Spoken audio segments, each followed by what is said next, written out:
OCD में patient के मन में विचार आता है कि हाथ गंदे हैं, और उसके बाद उस पेशेंट को एंजाइटी होती है, और उस एंजाइटी को कम करने के लिए पेशेंट कंपल्सन करता है, जाके हाथों को धुल लेता है। यदि आप इस ओसीडी से ठीक होना चाहते हैं तो सबसे पहले आपको अपने ब्रेन की फंक्शनिंग को समझना होगा।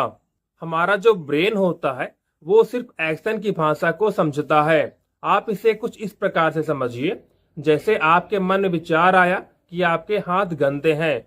हालांकि आपको पता होता है कि आपके मन में जो विचार आ रहे हैं वो निरर्थक है, आपके हाथ बिल्कुल साफ हैं। परंतु जैसे ही आपको एंजाइटी होती है आप हाथ को जाके धुल लेते हैं, मतलब आपने कंपल्सन किया, आपने एक एक्ट किया। फिर आपका ब्रेन ये समझ जाता है कि आपने हाथों को धुला है, इसका मतलब ये है कि आपके हाथ गंदे हैं।